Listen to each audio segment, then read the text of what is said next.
Estamos de vuelta en Zona Deportiva también.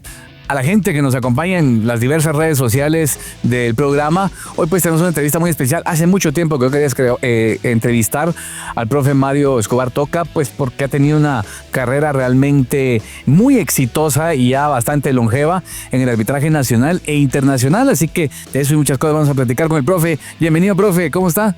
¿Qué tal, Jerry? Bien, gracias. Contento de estar acá. Muchas gracias. Espero poder llenar las expectativas de esta conversación y va a ser así. Y dar un tiempo al telespectador de ciertas experiencias que uno puede llegar a tener ahí como árbitro. La última una final que vamos a platicar de ella, pero y es distinto hasta el approach para hacer la entrevista, porque uno pues acostumbrado a los jugadores, no a los protagonistas, pero ustedes también lo son de cierta forma. Sabemos, tal vez en el lado tuyo es un poco más lógico porque vienes de una familia, o por lo menos un papá que fue árbitro exitoso y conocido también. ¿En qué momento de tu vida decidiste que ibas a ser árbitro y cuando empezaste visualizabas que ibas a llegar a este protagonismo? Sin llegar a conocer dónde iba a estar hoy, cuando yo decidí ser árbitro, sí, mi objetivo era ser gafete FIFA y poder optar a ser opción para un mundial. Sí, a veces cuando uno consigue los objetivos es más fácil decirlo, pero yo veía a mi papá haciendo gafete FIFA, viajando en la televisión cuando era muy niño. Yo empecé a ver fútbol en el 94 con el Mundial de Estados Unidos 94 y me empieza a gustar. Estudié en el Liceo Guatemala, jugué fútbol toda la secundaria en la selección. Y ya cuando paso a la universidad, ahí es donde mi interés surge, cuando mi papá me pregunta si quería seguir el curso en la federación. Y decido en el 2005 empezar el curso en la federación. Excelente. 94, pero ¿qué edad tenías? En el 94 tenía apenas 8 años. 8 años, sí. O sea, que porque me dijiste Liceo Guatemala. En esos años ahí estaba el Quick Castillo, era el superestrella. No sé si escuchaste de él. Creo que él era más grande todavía. No, mucho más grande. Él ya estaba en secundaria, el municipal lo reclutó de ahí del colegio, pero después decidió ser médico, se fue a estudiar a Estados Unidos y se perdió lo que creo yo hubiera sido un gran futbolista, pero siempre un colegio muy conocido, ¿no? Por el tema del fútbol, el Liceo Guatemala. Sí, me recuerdo esos partidos contra el Don Bosco, contra el Javier. Sí, y de hecho jugaba defensa central, toda la secundaria jugué, pero también supe diferenciar cuáles eran mis limitaciones como futbolista y como árbitro. Pues sí, tu papá, digamos, ¿cuáles fueron los eventos más importantes que logró llegar a dirigir? Yo tengo una anécdota muy particular. Todos saben que mi papá es de carácter muy fuerte. Sí, claro. Sí, mucho más fuerte que yo. Pero él estaba esperando la noticia de poder participar en el 98 y nosotros regresamos con mis hermanos del colegio un día normal y lo vemos muy triste en la sala de la casa y era extraño, era mi papá, sí. Pero justamente nosotros no teníamos noción de lo que significaba el hecho de estar o no estar en un mundial, y ese día en la mañana sale el listado final y mi papá decide retirarse al no ver su nombre, ¿no? En el 98. Pero sí estuvo en preolímpicos, en muchas eliminatorias. Antes había menos fútbol que ahora, entonces era un poco más difícil estar en torneos de alto nivel. Claro. Siempre, mira, tú empezaste a ver fútbol, el mundial. Yo recuerdo del 86, yo voy 10 años adelante tuve en la vida, pero ese fue el primero que también tenía 9 años que me marca. Pero obviamente yo crezco ligado a mi abuelo, mi papá, al tema municipal y sí consumo mucho el fútbol nacional. Vos por tu papá también, pero entonces, la pregunta es, ¿desde pequeño aprendiste a verlo de esa forma neutral? Porque, digamos, el enfoque era más cuando tu papá dirigía o ver el trabajo de sus colegas.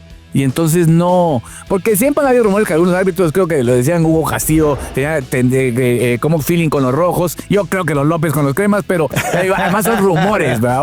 Pero digo, vos entonces ya programándote como para ser árbitro, ¿lo veías sin ningún tipo o sea, lo veías totalmente imparcial? La verdad que sí lo vi objetivamente siempre. Ok. Sí, uno va creciendo y se va dando cuenta de las actitudes de sus padres, ¿no? Entonces mi papá sí era muy objetivo y no le importaba qué equipo ganara, qué equipo perdiera, sino simplemente que se hiciera cumplir las reglas de juego. Claro. Y nos metía cabeza y todo de poder ser muy justos en la vida, no solo en el deporte, Y siempre me gustó el fútbol y decidí por el arbitraje, y el fútbol siempre lo vi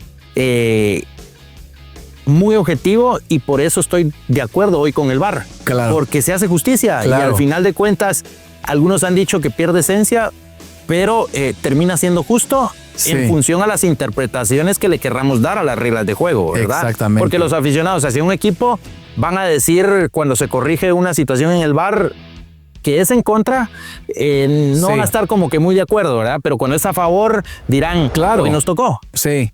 Es muy admirable tu profesión realmente, porque sabes que estás siempre en una posición donde vas a estar en medio de controversia, donde la mitad de la gente va a estar contenta, la otra mitad no. Y son como los jueces, jueces de los juzgados, ¿no? Que al final ellos determinan culpable, inocente, etcétera. Porque en el fútbol, si bien es un deporte, Pierluigi Golina, un colega tuyo, decía siempre, el fútbol es lo más importante, lo menos importante en la vida, ¿verdad? Entonces, se requiere mucha personalidad, profe, de verdad, pues saber que vas a estar en medio de críticas, polémicas, sentimientos muy fuertes, etcétera. Totalmente. También Pierluigi decía, todos se equivocan en el fútbol, ¿por qué no quieren que el árbitro se equivoque? O sea, entonces, de alguna manera se necesita mucho temple, como decías, mucha personalidad, porque no va a estar de acuerdo la gente con las decisiones que uno tome. Sí, en algunas ocasiones, en partidos importantes me ha pasado que hay decisiones muy puntuales, y en su momento me decían que era Crema, los Cremas han perdido finales conmigo. Ahorita Shela ha ganado dos finales conmigo, entonces dicen que voy a Shela, que por ser de familia de Jutiapa le voy a Choapa. En su momento fui de Antigua. Entonces, yo he sido de todos los equipos. Exacto. Sí, entonces es entendible, y ya con la experiencia que uno va adquiriendo, entonces ya le ayuda a uno a asimilar los comentarios positivos, y también uno tiene que ser receptivo a la crítica, porque también nos vamos a equivocar, sí, pero uno no lo va a hacer adrede, porque el beneficiar a un equipo no me ayuda a mí en seguir sumando en mi carrera arbitral. Y en el tema internacional, donde ustedes tienen realmente siempre puesto, ¿no?, el objetivo, ¿no? Y las exigencias, hoy hay cámaras por todos lados. Definitivamente un error nuestro cuesta asimilarlo cuando es de mucha magnitud. Se habla mucho de ese error, que de los 10 aciertos puntuales que uno pudo haber tenido en un partido. Exactamente. Pero cometió un error, y de eso se va a hablar toda la semana. Y levantarse de eso también requiere cierta capacidad, porque en el fútbol se va a hablar y se va a criticar tanto a los técnicos, tanto a los jugadores, a los propios dirigentes, no se diga a los árbitros. Entonces sí se necesita mucha capacidad de poder asimilar la crítica.